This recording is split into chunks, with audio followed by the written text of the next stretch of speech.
Thank you, Pastor. Does anyone still need a copy? This is a little bit different than last week's because I had to revamp. Because like Pastor Ehlert, all people that come out of FEL never get as far as they're supposed to in a Bible study or whatever. And I started looking at it and going, Jiminy Crickets, I didn't even get to the science part of it yet last week. So we'll see what happens. What I want to do is, if we take science and break it into two categories, low confidence and high confidence. So what I want to talk about today is what we would consider low confidence support in different areas of where evolution goes. And next week, talk about high confidence evolution with regards to science. Okay? And the goal of that is for you to see, hopefully, if it's going to be good science, there has to be rules. All right? And I really believe that if you ask anybody, we're going to talk about what makes us what it is, any scientist is going to agree with you. That if science is going to be good science, it has to follow these 6 criteria. So we're going to take a few minutes to talk about those 6 criteria are, and then what I'd like to do is talk about how those criteria fit into the geologic column, into a little bit into human evolution, from the concept of chimp to man maybe, and a few other aspects that seem to hit heavy what our students or what you might hear in the scientific world. Okay? So with that, the first criteria of high science is we say it has to be repeatable. I mean, realistically, this is the hallmark of what science says. If we're going to do this in the correct mode, and you do something, in order for it to be good, you have to be able to do it again. In my classroom, right, we don't always have time to repeat an experiment, but we do allow them to take their data and compare it with other groups' data. I mean, that's very important. Otherwise, you don't know if something's missing or something's off. Maybe 4,000 years ago, they decided to see how gravity worked and see how fast a bowling ball falls. Now, they didn't have a bowling ball, but they did probably a rock. Now, we're going to say, is that repeatable? Well, unless you have a time machine, we can't go back 4,000 years to see how fast something fell, because there are other variables influencing that. We could do it today, right? But if we find something from the past and we want to look at it in the present, the point is it's very difficult to be able to repeat it as it was at that time. Okay? So science is good. It has to be repeatable. Otherwise, we call that low confidence science. All right? It has to be directly measurable with accurate results. The more indirect something becomes, right, the less accurate it's going to be. Playing flag football, right? Playing flag football, when we played flag football, you had the guy standing on the line, right? He had to count to 5 Mississippi. Mm-hmm. 1, 2, 3, 4, 5. Doesn't work. No. So everybody counts differently, so you had to throw some big phrase in there to give him more time. The point is how measurable is that? Now, how accurate is that? So in science, a lot of times, the evidence that they find, it has to be accurate enough to be able to repeat the results with that. Okay? What we would say is a prospective interventional study. That means the study was designed in advance. That's what prospective means. Okay? The variables that you're going to use, all right? You cannot alter your variables. The interventional means manipulated. What are your manipulated variables and what are your constant variables in science? We know in science you can only test one variable at a time. That's the rule. What would be bad about having multiple variables in science? Who knows? No, I won't pick on you, Elizabeth, yet. Yeah, you're not going to know what changed what. And that makes sense to us, but oftentimes when they're analyzing things, there are variables, right? They manipulate, I shouldn't say they manipulate too many, but we have to take that into consideration. We would consider it low confidence science if it would be a retrospective study where we have the opposite of this, okay? Careful to avoid bias. Now, that's always going to be a big one in the scientific world, right? Two people have the same evidence, right? Biasness influences how we interpret that. In the grand scheme of evolution and creation, we all are interpreting the science, the evidence differently based on our biasness. For the Christian, what's our biasness? God created it. Sure, God created it. For the evolutionist, what's their bias? It all happened by chance. Sure. He said they all happen by chance, or there is no God intervention. This is where our two roads, and this is where we have to be careful, split up some, right? Because the same evidence interpreted by two different groups of people means we have to go back now and we have to see, without biasness, interpret the data as it is, without throwing our own thoughts in, and that's hard to do.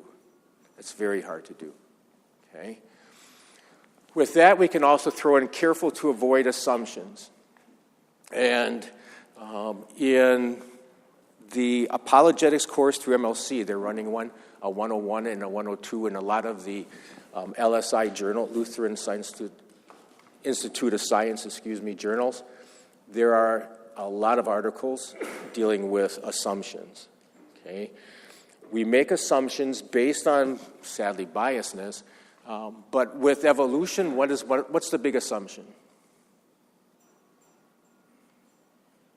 What's one big assumption with evolution? Long period of time. A long period of time, of which they always have to add, correct? For the creationist, our assumption is what? That they're not necessarily going to agree with. For them, the big thing is that God created the world in 6 24-hour days. That God's word is accurate. And it doesn't change. Yes. They will not agree with miracles. Evolutionists do not agree with that there could be miracles, right? They do not agree in a worldwide flood. They will say, which I always think is interesting, they'll say other planets in our solar system could be completely covered with water, but not Earth. Earth could never have, but other planets in our solar system could have, right? There's enough evidence here to support a worldwide flood. There is, if you look at it. Yet when they look at a telescope at some faraway planet, and they're going to go, oh, look, there's probably water there because they look for trails or they look for what remnants water would leave behind. So assumptions, we'll talk a fair amount about assumptions in a little bit. Professor Belke, I don't know if you're familiar with Professor Belke from Wisconsin Lutheran College. I love this quote of his. It's because it deals with undocumented assumptions. He writes, presuppositions play into every aspect of science. They close mind. Presuppositions can close minds subconsciously. Science is a process of investigation and a body of content accepted by the community of its practitioners. Experiment and observations are used to test and retest nature. Data do not speak for themselves. They have to be interpreted. We do not answer our questions simply by experience or by experiment. Here's what it is. We sort the data, choose some, value some, and ignore others. Science becomes a framework of thought. Scientific presuppositions do play into the entire thought of framework. So when we talk about, when we talk about science and we talk about assumptions, at the end, next week, I've got a whole list of assumptions, okay, that in order to agree with evolution, you have to be able to agree with, right? And I understand that if you're speaking with an evolutionist, they can turn around and they can say, but you assume there's a God. You assume that God's word is accurate. And we look at all the data. Okay? So my point is, and we'll talk about it next week, both of them require faith. We always have to understand, okay, and that's the goal. We have faith in our God. We have faith that God's word is inspired. We have faith that everything about God is accurate and that God's word tells it like it is. Evolutionists have faith, right, that all the evidence supports millions of years. They have faith that they're always right, yet they still have to keep changing things. Okay. And lastly, a sober judgment of results. Okay. Good scientists suppress bias by providing sober judgment of the results. That means that they state the conditions of their scientific experiments. Sober judgments would, when you're going to do an experiment, and I think some of you might know this, you always have to state where your limitations are. Okay?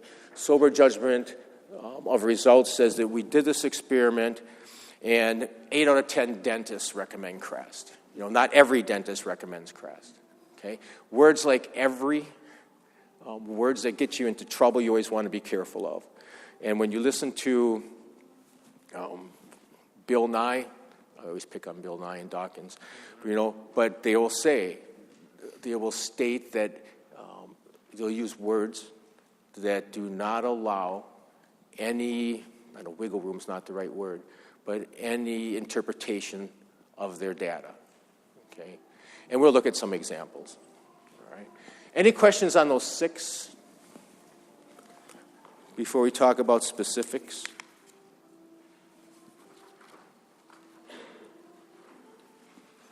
All right. I should really look at the new one.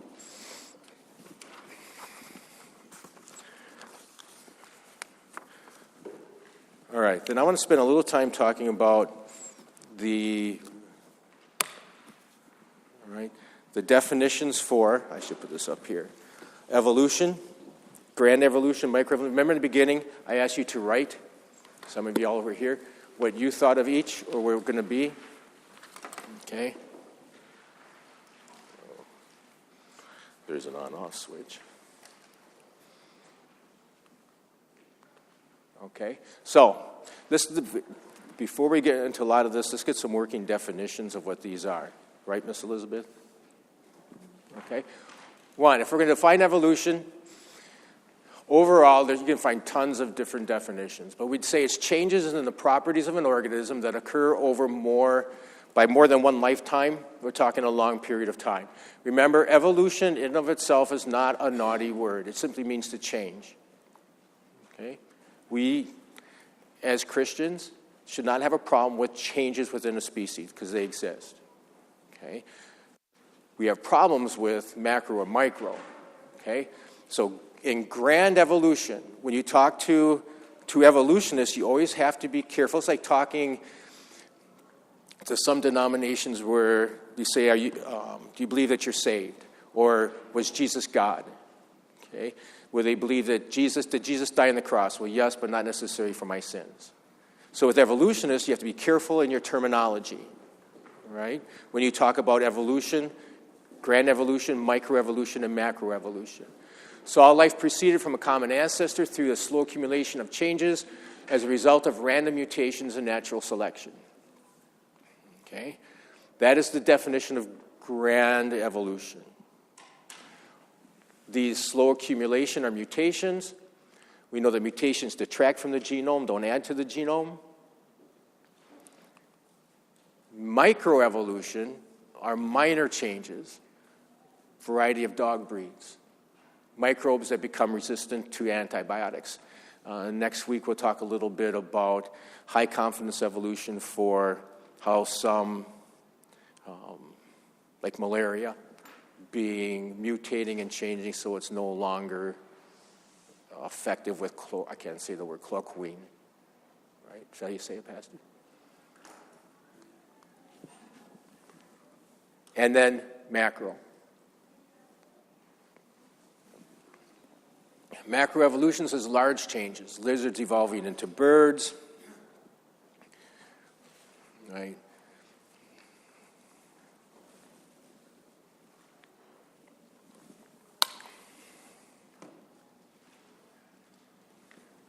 Mr. Zunker, Sir? can you be a macroevolutionist without being a grand evolutionist and vice versa? I don't think so. Not macro. Okay? You have to, that's a good question. I've yet to read anything or find anything where someone would contradict, where someone would be one or the other. All right? Because the macroevolutionist is going to believe that those changes occur because of accumulation, small changes within the genome. And that's the key word. And this is where there's some big struggle because it's small changes within the genome. Your DNA. Evolutionists will believe, again, and we talked a little bit about this last week, the simplest organisms started with this run of DNA. Over a long period of time, these changes that occurred were always small changes, and they were independent of each other. I can't stress that enough. This independency of one change affecting to the other. When the eye evolved, according to evolutionists, there was this change. At one time, these organisms, for example, could not see black and white, okay? They had rods but no cones, right? So as the eye evolved, eventually, independently, cones started to form with the rods. Not because the critter said, it would be better for me to see color so I can see things sneaking up on me better. As humans, remember, most animals can't see color. At least they don't see it like we do if they do. Well, we can't ask them, but that's what we're figuring, okay? And this is always independent of anything else that's happening. And that's what is so amazing, I think. And I don't know that our students always understand that. To buy into evolution, every change has to be independent from the previous. It's not planned out. There's no plan, right? And that's why when they say these minor changes. Now, in micro, we're staying within a species. Dogs are a great example of evolution that occurs within a species by passing traits from one to the other. Okay? So we would go off those definitions. And then speciation, maybe. Did I hit the button? Okay? Variability built into creation.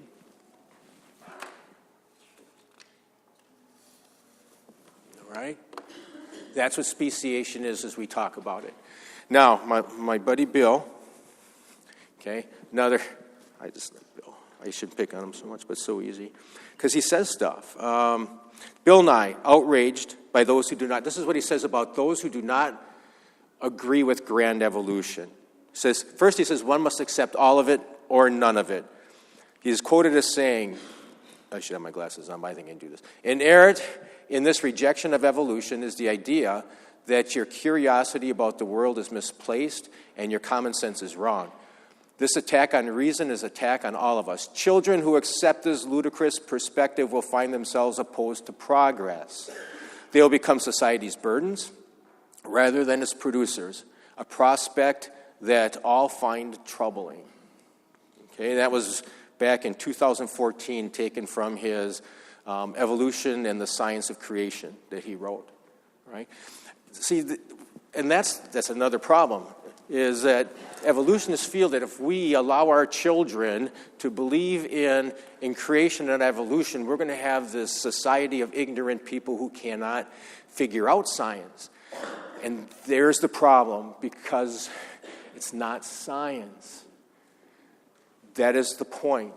Science is used to understand God's creation.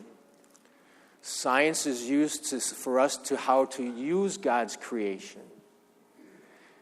Science is not there to prove it, because we cannot create out of nothing. We accept it by faith.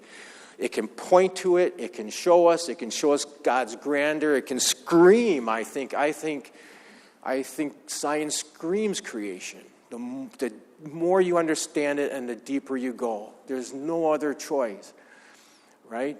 But for our children to believe in creation and not to become good people and good scientists is crazy, because there's some extremely phenomenal scientists who are creations. In fact, we talk about the straw man in that Gallup poll, right? More and more scientists are becoming afraid of where evolution is going because they keep finding these new examples and having to change, right? And they are questioning more and more so. This particular book, and I'm trying to think of the other one, the mutation one I just finished, I'm sorry. But both of those were very strong in the evolutionistic world, and great scientists who started to question the primary axiom about where things came from. Okay? Last week was mentioned faith for both creation and for evolution, and was brought up about blind faith. So here we have blind faith in evolution is becoming, questioned because of, as you say, these recent interpretations. Yes. And even for the Christian, the speciation, I mean, what did Noah bring on the ark? How many of you been to the ark? Anyone? The big boat? Right? I mean, not like when it first went out, because that would have been difficult. But my wife and I, we were there, and it was interesting, not to show how it could probably all have worked, how they got rid of the waste, how they fed all the critters. It was amazing. And it's a big boat. But the critters they brought on were a representation of what they think, if you ever go. How would you say, hon? They're more dinosaurish. We went thinking, oh, look at the cute puppies and cute kids. Nope. No. But we don't know what they were like back then, the animals, all of them. But we do know he brought two of each. What does the Bible say? Two of each? Kind, right? Kingdom, phylum, class, order, family, genus, species. And many believe that God's kind is the same premise as what we consider family. Right? Kingdom, phylum, class, order, family, genus, yes. Genus, too.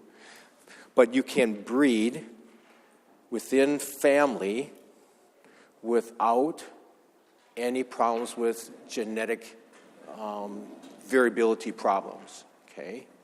Again, dogs are a good example. Yes, Canis lupus, Canis familiaris. He didn't say, I'm going to bring a Doberman and a Chihuahua. Okay? But we do know that when they got, and this I think is important as well, when we talk about genetic mutations, because we know with inbreeding, you cannot breed, and this is an evolutionistic point, if they brought these critters on the ark, when they got off the ark, was there enough genetic variability within these critters so that they would not pass on genetic problems? Darwin's a great example. Darwin married his first cousin. And last part of his life, he did a lot of studying on inbreeding because he was wondering why his children were struggling a little bit. And that led him to this wondering about genetic variability.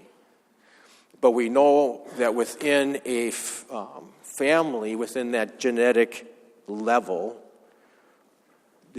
breeding isn't a big deal. Well, it's a big deal, but it's not as bad as within the same species, okay? Or within the same, like, brother-sister kind of thing. So it's an interesting study, actually. I think it's an interesting study. But let's talk about the fossil record a little bit. Now let's talk about science, more specifically within the realm of things, okay? What do you know about the fossil record? What do you know about fossils? Very complete. I mean, you don't normally find an entire skeleton. Very good. Exactly. What else? They're old. Not all of them. Not all fossils are old. I know what you're thinking, Elizabeth. Okay. What else?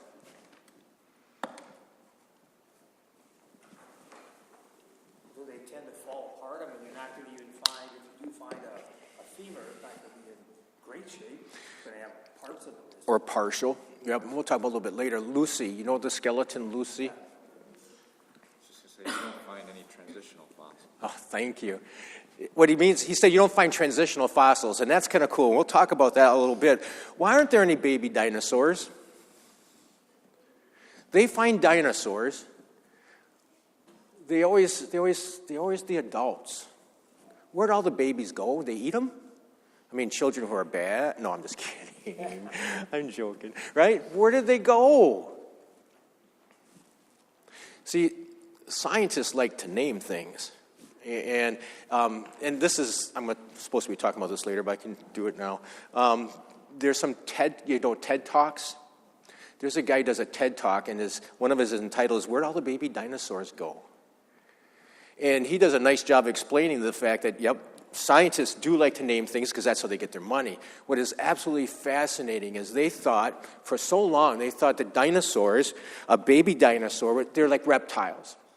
And you can understand why they thought that way, that a baby dinosaur looked like a big dinosaur but smaller. And he goes in his TED Talks and he says, well, the only way you can tell, sadly, is to saw into the bones to tell what's going on. And most museums, they don't like it when you saw into their bone. So he goes on and says he has his own museum, so he saws into his bones. And he does this study, and it's absolutely fascinating, of the skulls of the critters. And he finds out that as dinosaurs mature into adolescence, their skull shapes change. Some of the bumps that were there start to diminish, and some of the spikes start to diminish. What they found out was that many of the dinosaurs that they thought were different were the adolescents of the adult. If you look into the bone and look into the DNA, so their baby dinosaurs were always there, right? They just were in a different format. So now my point is, so now they have to go back and they have to change everything, right?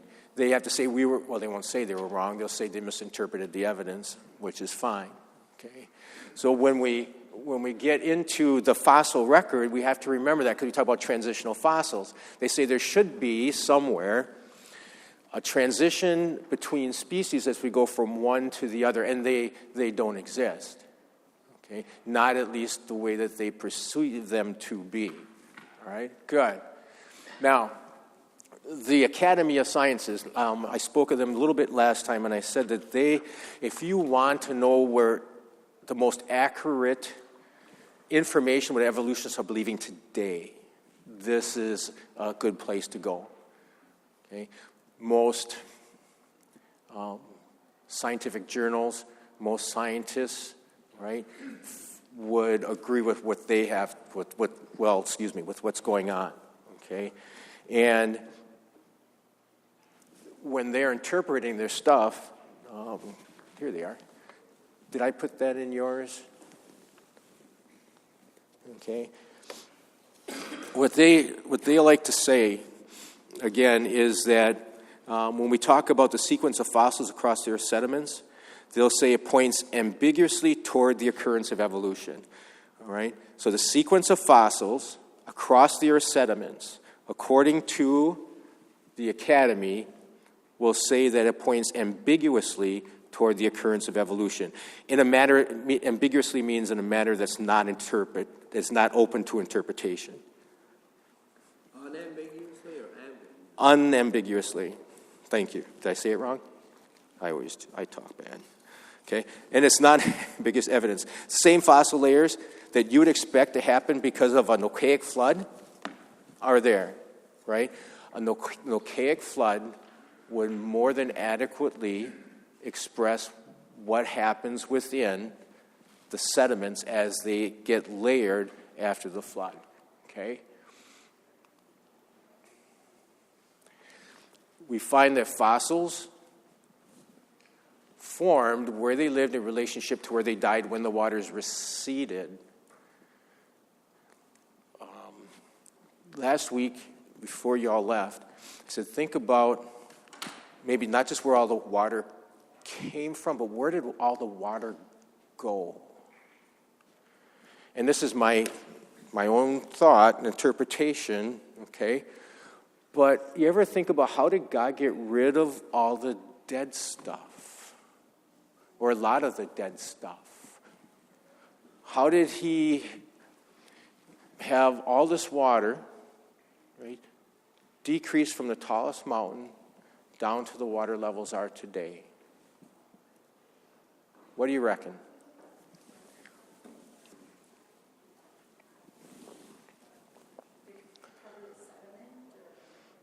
Possibly, right? Which would cause the muck and the mire. And I've always wondered this. Go ahead.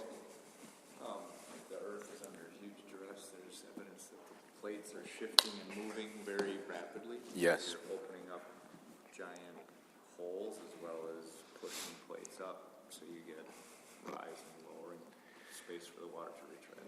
Exactly. That's kind of, sadly, it's kind of what I think. But plate tectonics, we have our Earth's crust floating on these plates, okay? When plates come together, they do a couple things. They can subduct, where one goes under the other. They can hit and form, like the Himalayas mountains, okay? They can slide past each other. But we know that in subduction parts where they come apart, where they go away from each other, these big cracks form. I always wondered about the San Andreas Fault. You can take the tallest mountain in the world and sit it in that fault line, and it would not stick out of the top of it. So was it there before the flood? I don't know. This is just my own world. But if God causes these faults to open up, where's all the water going to go? Down. When you're little and you took a bath and you plugged the drain, where did your little rubber ducky go? Right? To the drain. So what a great way, one, to get rid of all this dead stuff, because it's going to go to the drain, gets rid of the water, makes it move quite rapidly. And that's an important thought.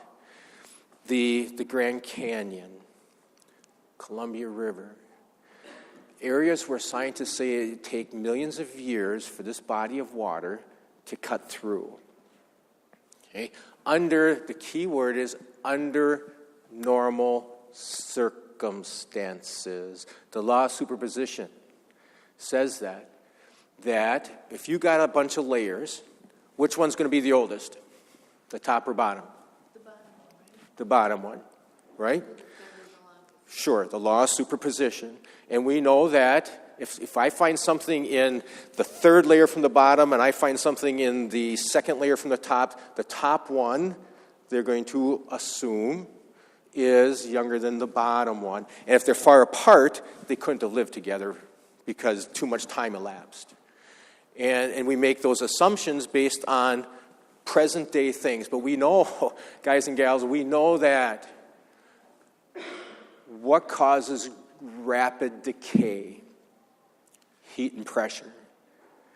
What alters the Mount St. Helens, great example. Mount St. Helens erupted, right, 1980, 81, 82. I was up there because I was up there when I was up in college just after the bugger went, and it was amazing, the devastation. Oh, my goodness. Trees, flat down. And you think of boom, things would go flying. There was so much power, so much force. They went up after that, and they dated some of those rocks and found the rocks to be millions of years old. But they weren't, because they're just formed, right? There were canyons, for lack of a better term, or gouges formed from the waters coming down that they said should have taken at least 600 years to form. At least. Formed in a matter of months. When the world was covered with water, there was a lot of heat and pressure. There was a lot of change going on. All that water had to go somewhere. Can you imagine? I mean, the devastation of the flood, but the devastation of all this having to move and having to go and running over everything in its way and making canyons and altering the way, not the way we date rocks, but altering how the rocks are perceived in their ages. And how do we get all those oil fields? Scientists are going to say, the coal beds on the ocean floors and all that. Well, all the dead stuff had to go somewhere. And we know that heat and pressure can increase the rate of decay and how quickly something can form. And Jiminy Crickets, there's a lot of heat and pressure. Go down to the bottom of your swimming pool, your ears want to explode. Did they only find dinosaur bones, or were there other animal bones that found? I'm sorry, when? Did they find other animal bones besides dinosaur bones? Well, they do find other animal-type bones, sure, but they like dinosaurs, and... it's not so. That's a good point. It's not so exciting finding something else. They're not going to get problem, and therein lies another, maybe not another problem, but another aspect. And what you said before is finding whole skeletons, right? Lucy, they only have 40% of Lucy. She is what they consider the most direct ancestor from us, from the previous. Okay, and I say previous because most evolutionists don't believe we evolved from really apes, but from ape-like critters that were higher up on the evolutionistic ladder. Okay, so we look at it from that perspective, all right, from the geologic column anyway. Where it comes from, this law of superposition, and what I was rambling on about. If you go back to I just want to get my timeline right. Steno's law of superposition came about in the 17th century. Steno's law of superposition, he was a Christian. When he did this originally, he was going off the concept of the flood. A lot of people in this time period still believe in an Noachic flood. It was in the 1800s that a guy by the name of Hunton, that's it, 1795, Hunton proposed that in his writing, that when you interpret data, you have to interpret it only based on the same processes that exist today, that same process exists in the past. Okay? That is where things started to go awry. That is where a Noachic flood might not be promising or anything else. Whatever processes existed in the past have always existed from all time. Okay? And nothing else can be interpreted in between. That is why they say that if I have a layer 20 meters thick and I'm analyzing that layer, that how long would that take that layer to form today than it did then? And then that's how they come up with their age. They do not believe, again, if you don't believe in creation, but think about this as well. I'm talking about the geologic column and time. When God created the world, okay, he had to create it, one, self-sustaining. He had to be able to create it. He couldn't create a solid rock because we know that that's never going to fly. A planet cannot survive being solid and be able to radiate heat and give it life. Okay? He had to be able to, so he created it with these abilities to be self-sustaining. And to do that, he had the plates, he had the molten rock, he created for those purposes. So as Christians, when someone blasts us because we talk about processes or we talk about the layering, we have to have layering in the geologic aspect of the earth for it to be able to move, for it to be able to withstand nature, for it to be able to relieve pressure. How? Volcanoes, geysers, because you have molten rock in the middle. Okay? When God created the world, he did it with those premise behind. Some people say, well, that's not a loving God. He created it to trick people. He created it with fossils in it. No, God does not trick people. He loves us, right? But he had to create it so that we could live on this planet, right? It had to have those characteristics. How do we interpret those characteristics? That then becomes the problem sometimes. All right? I would get going or I'm going to be in a lot of trouble. Okay.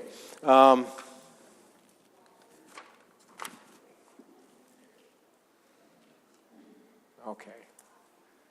So my point is, Does a fossil record follow the 6 criteria necessary to be good science based on what we talked about, right?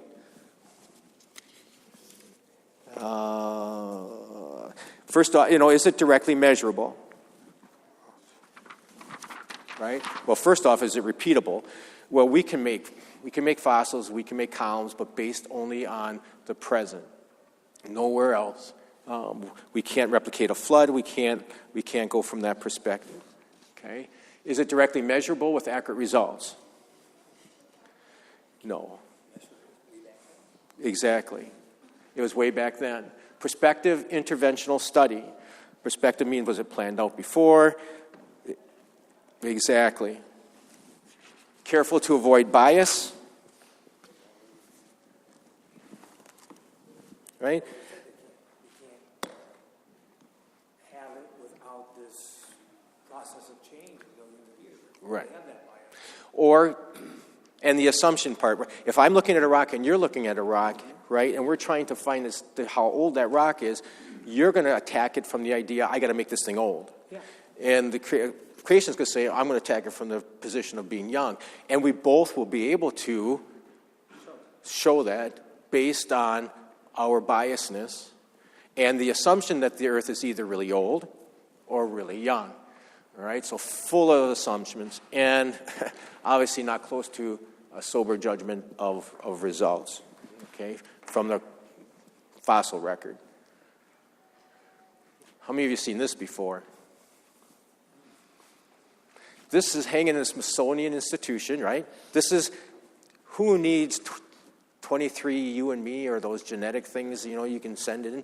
Because I got your family tree right here, right? You're right here. There you are. Look. You're on the top right now. Okay. This is hanging there in the Smithsonian Institution, and this shows the relationship of where we came from based on fossil evidence and what evolutionists like to throw out there. Somewhere along the evolutionistic path, right? Australopithecus here. Okay, this is where you're going to start finding Lucy through this column here. But you'll notice up in there, there are no direct limbs even to humans from what they have up there. Donald Johnson, he was the discoverer of, now I should keep talking about Lucy, if you don't know who Lucy is a skeleton found that evolutionists believe is the most recent descendant of humankind. They believe it to be a female. They have about 40% of the skeleton is all they have. Okay, they don't have. It's not a complete skeleton, y'all. It's 40%, and she is not even directly in the ape line, so to speak.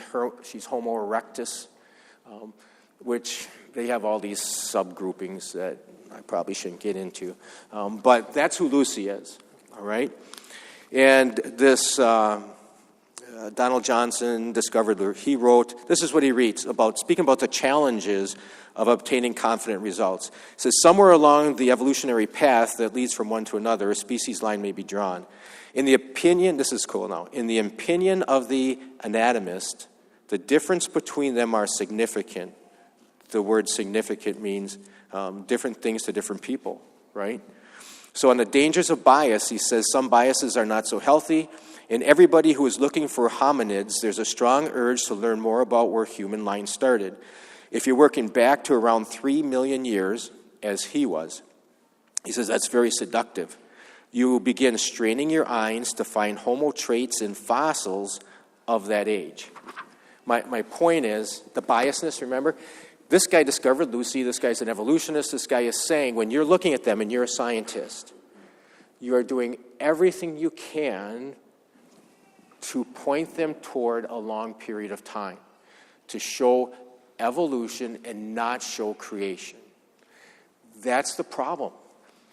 A good science is not influenced by bias and assumptions to the point where you completely ignore another possibility.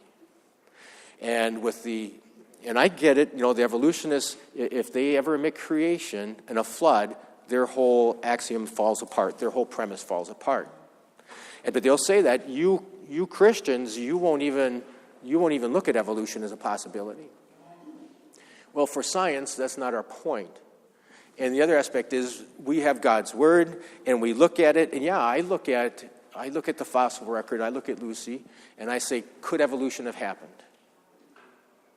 And you take it apart and you look at it and you go, it doesn't make sense. The amount of mutations, the amount of changes that have to go from Lucy to the wonderful you in my world does not make sense. And I look at it.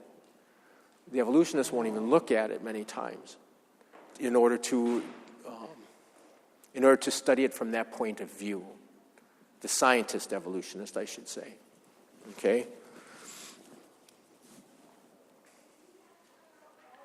Remember that? Anybody do the Google thing when that came out? Yeah, I just thought I'd throw that up there. Okay, was that what? Oh yeah, November 24th, 2015. This was Google's Darwin's birthday, right? Thingamabobber. It's not enough time in the day. Okay, I got 3 minutes.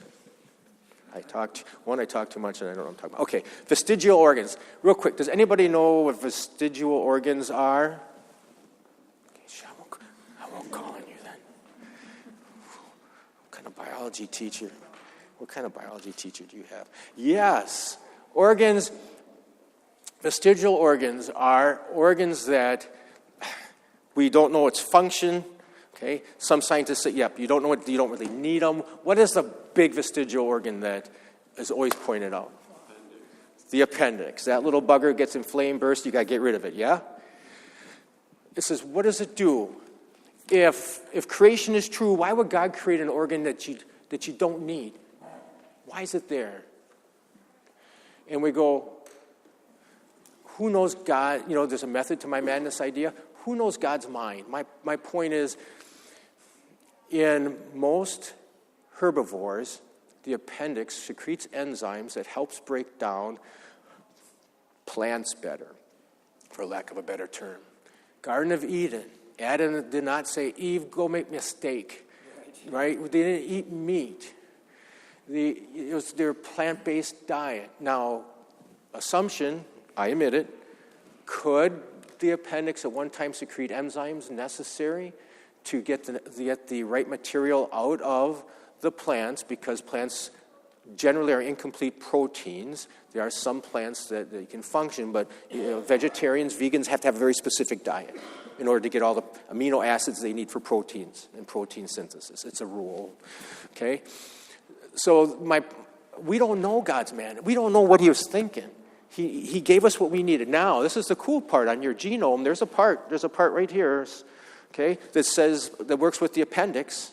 Otherwise, it wouldn't be there. It keeps being replicated. Could God go into the part of your DNA that turns on and off genes and turn the bugger off because you didn't need it anymore? Sure, he could have. Am I making an assumption? Yes, I admit it. Sober judgment right there.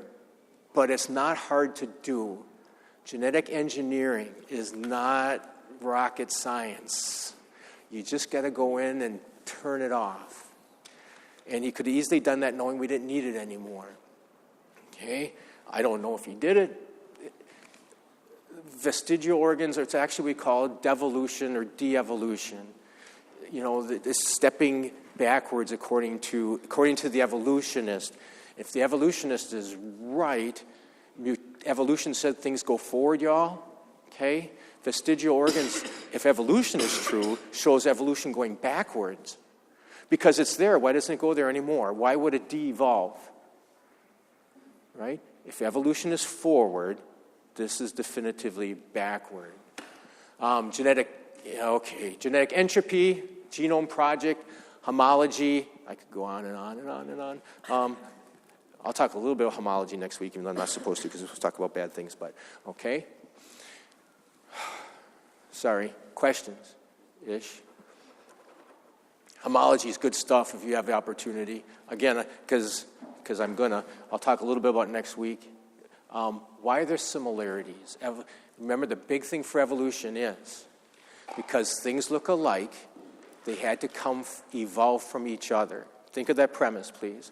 Homology says that if things look alike, one came from the other. And they evolutionists, are big on homology. All right? And there's a lot of good stuff out there to refute that, especially if you go to the Lutheran Science Institute LSI journals. All right? Okay, we better close or I'll be in trouble. We'll close with a blessing, please. Grace of our Lord Jesus Christ and love of God the Father and the fellowship of the Holy Spirit be with us all. Amen. Thanks for coming.